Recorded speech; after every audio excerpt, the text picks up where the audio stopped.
Grace here, taking over Pro Tips for Para again. Today we're going to be talking about government assistance, and that is a fun topic for a lot of people with disabilities. Where do I even start? So, when you turn 18 and that magic number, you get dropped by the government and all that fantastic funding that you had before kind of disappears. Then you're left to go on the adult funding program and you get to sign up for the disability assistance, the income assistance. And as fine and dandy as that all sounds, it's actually not that great. It's actually a huge barrier for just regular living. The problem is that the government thinks that, you know, they deposit $1,000 into your bank account every month and you're set. But reality of it is, living with a disability is expensive. And they don't design this so that you can live independently and that you can work normally and kind of have a semi-normal existence in society. I mean, when I started on the disability income assistance, I didn't even want to receive the income assistance portion of it because I wanted to work. That was my whole goal, was to find a job that I'd be able to work with and that I could, you know, have that semi-normal existence. But you can't have the funding for, you know, wheelchair cost coverage, your medical assistance, all of that. You can't have that without having the income assistance as well. And with the income assistance, you have limitations on how much you're able to make if you're working. And that right there creates a huge barrier. It's hard enough to find a job if you have a disability. You know, you have to find an employer who is willing to work with you and to adapt, and then you've got to work through the access barriers of being able to work. But then you also have to tell your employer that, look, I can only make an extra $1,000 a month. So if you want to pay me this wage, I can't make that. That just creates another level of barriers. And I don't know anyone else on the planet who, you know, is working and has to say, I'm sorry, I have to accept a lower wage because I'm not allowed to make this much money. It's just ridiculous. And if you make over that amount, if you're trying to sustain yourself and cover all your costs and not be in a gigantic black hole, and you make over the limit that you're allowed to make, then you get cut off. And it's cut off of your coverage for chair repairs, medical assistance, all of the services that you receive as a person with a disability suddenly go away because you want to make a decent living wage. But what people don't realize is that there's a lot of extra costs to living with a disability that aren't covered by the government. I mean, the government doesn't cover everything. Things like my chiropractic visits. I need my chiropractic visits, otherwise I would be in pain 24 hours a day, every single day. Those aren't covered. My accessible vehicle. We don't have public accessible transportation in town. And so I had to purchase my own van. And there's no funding for that because having an accessible van is apparently a luxury. You know, sanitary equipment, the things that I use to make myself healthy, those aren't covered. Half of the medications that I need, again, to make myself healthy are not covered. My wheelchair, even though I get it covered by the government will only cover half of the cost of my wheelchair. So my wheelchair costs $30,000. The government's only covering half of that. So then I have to come up with the other half. There are so many costs associated with disability, and it's like I can never get myself out of this hole. Like, it just keeps on. It just creates a circle, and they have me. Like, I can't not be on these benefits because I would have to be making a ridiculous amount of money to be able to cover my medical expenses and my chair expenses and everything else and all the services that I need. And it's so ridiculous and almost inhumane because you're already dealing with the restrictions of having a body that doesn't work the way you need it to work. And then you have to deal with all these barriers that the government puts up for you. And it's a bunch of able-bodied people who are deciding that I can't do this and I can't do that. And it's just ridiculous. What do you do without the van or without the chair? Like, what? I mean, without the chair, I don't get up in the morning. I don't function at all. Yeah. My chair is my legs. And for someone to say, we're only going to cover half the cost of that. Oh, we're going to cover one leg. Yeah. Like, how does that work? And to say that an accessible van is a luxury, what makes you an expert on disability? How do you get to say that? Well, I mean, and in a big city, yeah, sure, maybe you'd be able to get by without an accessible vehicle because you have access to public transportation. But in a small town where you don't have access to those things, what are you supposed to do? And do you think they want you to or expect you to move to the city? Yeah, and I think they do. I think that in a lot of cases, people with disabilities find it easier to be in the city because that's kind of where they're more supported.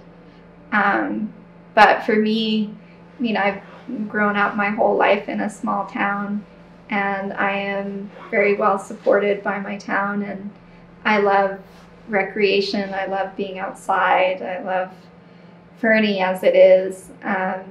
Sure, I wish that I had better access. I mean, that's a problem wherever I go. But I think that the government should be supporting us and making our lives, or making it easier for us to function in society and to have that normal life, and not restricting us and telling us that we can't. Generally, I find big cities more accessible as far as like physical barriers go, but I actually find small towns to be more supportive and accepting of myself as a person with a disability. So it's kind of a two-edged thing. Well, and changes probably happen a little quicker in a small town. Maybe? No? No. I mean, no, small towns tend to be set in their ways. Yeah. We actually had resistance to making downtown Fernie accessible. Really? Yeah, we had somebody throw away the ramp. I kid you not. Business owner tossed up the ramp from the day she got it. She complained about it. Didn't like the color, didn't like the half-inch gap at the top of the step, didn't like anything. Somebody needs to put her in a wheelchair. Even for a day. Tired feet we together? actually we brought that to city council and said, you know, because city hall isn't accessible here. You know, the real kicker, disability services are in a building that is inaccessible. Yeah. In Fernie.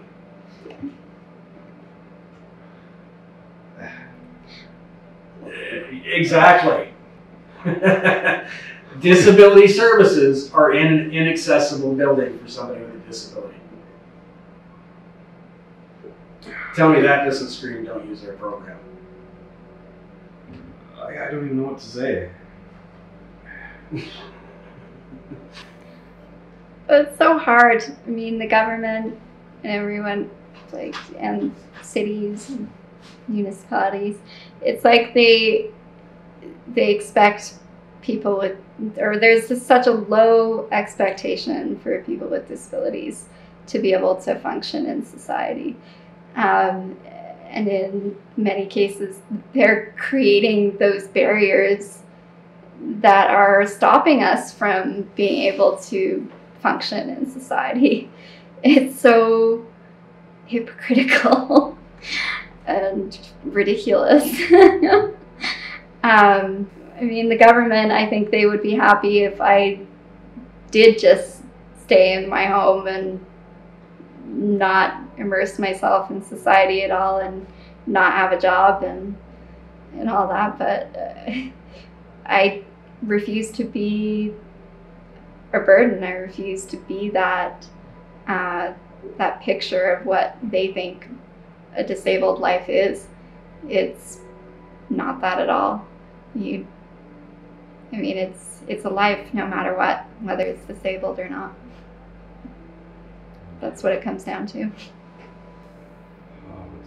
They're just ignorant, or they don't. No, ignorance is a lack of knowledge. Yeah, I don't like to say that anyone's ignorant, because in 2019, people should have seen people with disabilities at some point in their life. I don't think ignorance is a proper excuse. No, I think that an excuse. It's a lot of the time, just when it comes down to entitlement and selfishness. It's the lack of being able to think of someone else beyond yourself. Well, I think it's also come from building from the average. You know, everything that we do, from our clothing to our shoes to our cars, they're all built to fit the average person, not the extreme one way or the other. But and I hate this term, but it seems to fit. If we start with the lowest functioning group and build from there, if the lowest functioning group can gain access through whatever method they're using, everybody else can gain access through that method. One of the best memes I've ever seen was a bunch of school kids waiting for the janitor to scrape off the steps, and one kid in a wheelchair saying, can you clean the ramp? And the janitor says, well, I'll do it right after I clean this set of steps for the other kids. And the kid says, well, if you clean the ramp, we could all get in. If we focused on helping those that need the help, everybody else could follow along. But we're driven to succeed. We're driven to be bigger, better, best. If your house isn't bigger than your neighbors, if your car isn't more expensive than your neighbors, if your watch isn't more expensive than your neighbors, then you've got some catching up to do, because you've got to keep up with the Joneses. We were all raised that way. And I think that's where society has failed itself, is we've driven ourselves to acquire so much that we've forgotten about humanity, and we've focused entirely on the self. The Scotty Llama coming through right Yeah. No, but I don't even understand why we're even building stairs anymore with buildings. Like, why build stairs? Build ramps. Like, make it accessible for everybody. So, to take stairs up and put a ramp in isn't feasible. So there are some businesses where Wouldn't it be nice if there was some government funding for those there would kind of be. things? Instead of paying our government employees or our politicians millions of dollars a year, why don't we put that back into the public coffers and actually make them public servants instead of overlords?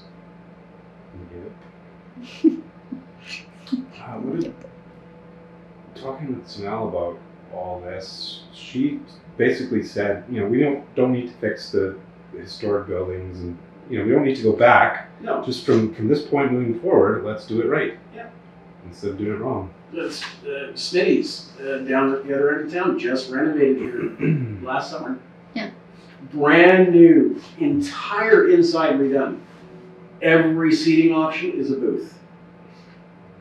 Every one of them. Not one table for somebody with a wheelchair. You're in a wheelchair, you're stuck in the middle of the aisle now because it's booze all the way around in a horseshoe and then booze down the center. I would love to get a bunch of people together in wheelchairs and all go in there and just plug the place up. Gracie and I went skiing last Friday. Yeah.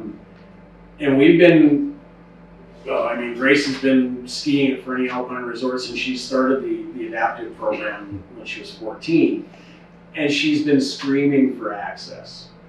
Right? Mats. Access at Fernie Alpine Resort is brutal. So that she can get into the day lodge, so that she can get into the bathrooms, that she can get into the village, the snow clearing, because when the snow's 2 feet deep, that thing sinks like a tank.